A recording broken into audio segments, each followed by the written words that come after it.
dati sa lugar na dapat nagliligtas. Pero ngayon, parang negosyo na lang.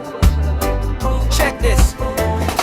Pumasok ka sa ospital, akala mo ay ligtas, pero ang sistema pala puno ng daya at lagid. Doktor at nurse minsan ay nagkukunwari, pero sa likod ng kurtina pera ang habol nila. Di ba gamot na dapat libre, binibinta ng mahal. Gamit ang sira-sira, pinapalitan ng dahan-dahan. Kailangan ito para gumaling ka, pero ang totoo bulsa nila ang pinapalaki nila. Laboratory test, isa, dalawa, tatlo, kahit hindi naman kailangan ipipilit sa'yo. Bills na umaabot ng 10, daan-daan libo, habang pasyente ay namamatay na sa takot at gulo. Korupsyon sa ospital, buhay ay pinagkakitaan. Sakit ng katawan, dinadagdagan ng bigat sa isipan. Saan napunta ang budget? Saan napunta ang pondo?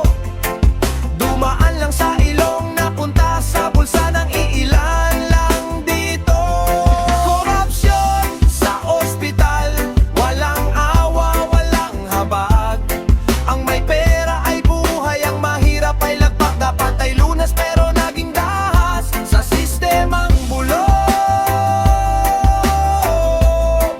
Taong bayan ang laging lugi at sugatan.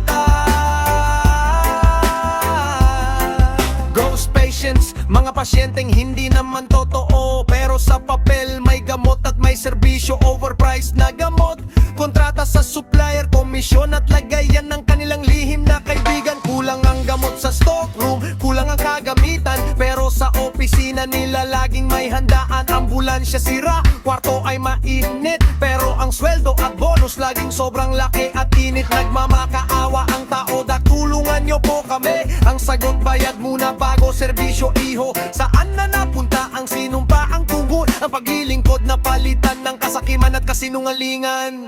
Buhay ng tao, hindi dapat pinaglalaruan. Kalusugan, hindi dapat pinagkakitaan. Gising mga kapatid, huwag tayong pumayag sa mga taong sa hirap ng iba ay yumayabong at yumayaman.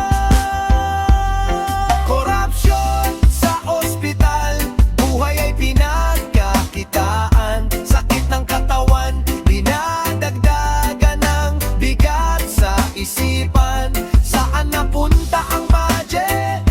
Saan napunta ang pondo? Dumaan lang sa ilong, napunta sa bulsa ng iilan lang dito. Korupsyon sa ospital, walang walang habag. Ang may pera ay buhay, ang mahirap ay lagpak. Dapat ay lunas pero naging dahas sa sistemang bulok. Taong bayan ang laging lugi at sugatan.